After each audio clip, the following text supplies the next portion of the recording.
Hi, greetings, fellow Trekkers and Truckers. Well, our look at Star Trek Deep Space Nine time continues on with For the Uniform. Cisco is dressed in civilian clothes on a Maquis colony on Marva 4 to meet with an informant named King Ta that claims to have information about the former Starfleet officer Michael Eddington, now the leader of the Maquis. Behind a curtain, the captain is by none other than Eddington himself, who had already discovered that the informant had marooned him on a planet in the Badlands. Formed and marooned him on a planet in the Badlands. Eddington attempts to make his point with the refugees outside, reiterating the Maquis point of view that these people were abandoned.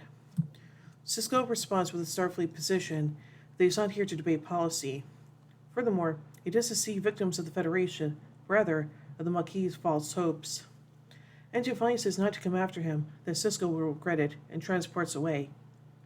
Cisco taps his comm badge under his hidden vest and quickly orders the USS Defiant to beam him up and pursue. Headed for the Badlands, Eddington has too great a lead.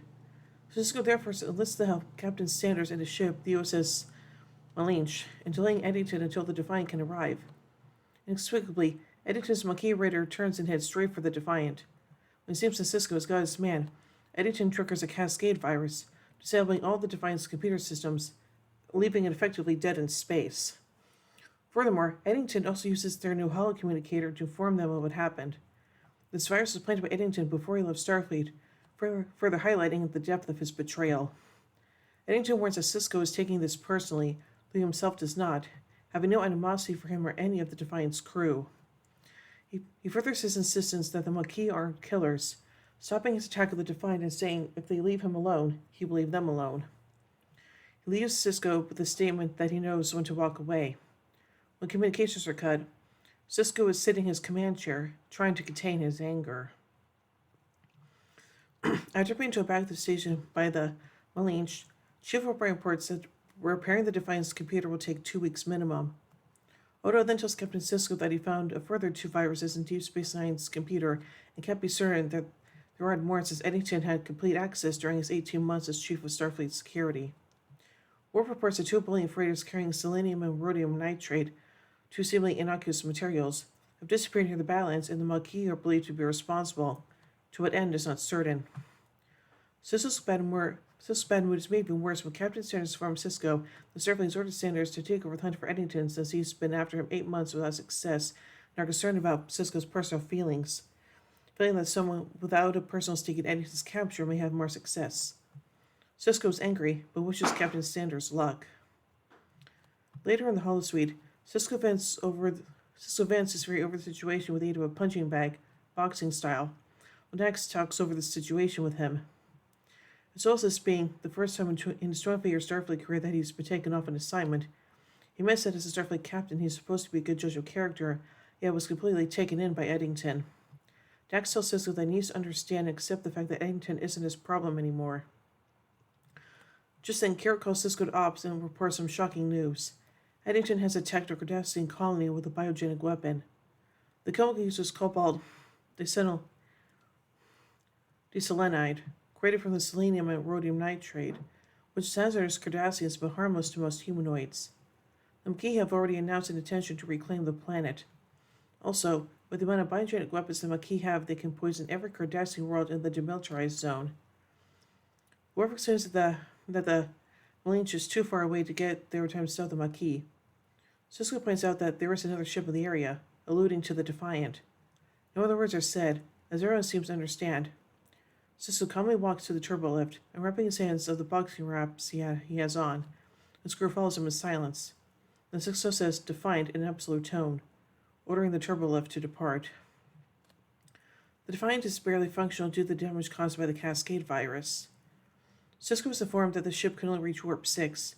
The cloaking transporters are unavailable.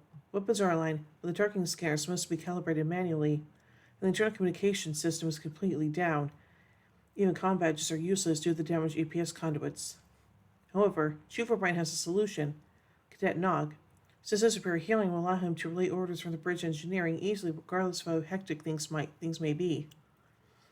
The Defiant finally gets underway, after a difficult departure which includes nearly colliding with one DS9's lower pylons. With several tests and readiness drills, the ship heads to the Badlands. Kira detects a Maquis radar signature inside plasma fields. When they approach it, they receive a transmission from Eddington.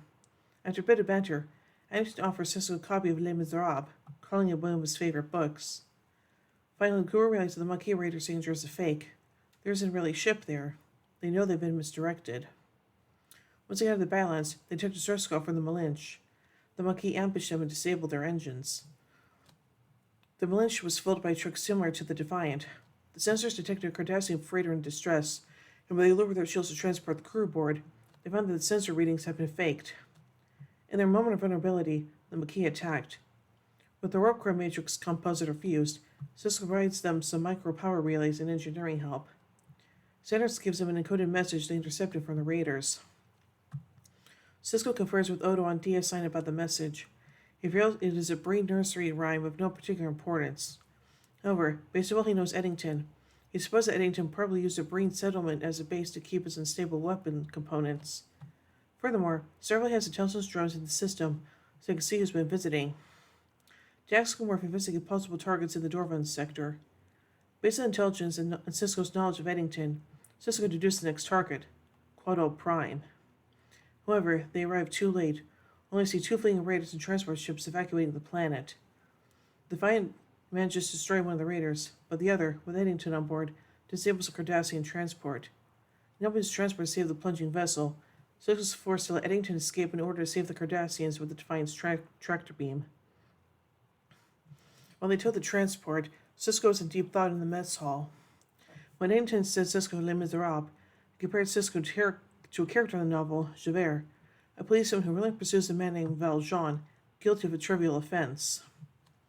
Cisco realizes Eddington sees himself as Valjean, the hero of Les Miserables, and that Eddington's self-perceived heroism could be used against him. In Cisco's words, I think it's time for me to become the villain.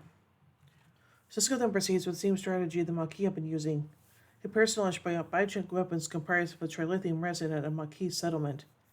A reversal of Eddington's weapon, the resin bomb would poison the atmosphere with the toxin that is deadly to humans, but harmless to Cardassians. Cisco broadcasts a message revealing his intentions, but Eddington dismisses it as a Federation bluff. Cisco then orders the weapons fired, and Worf initially hesitates as he learns that Bridge Crew is shocked that Cisco is following through with his threat.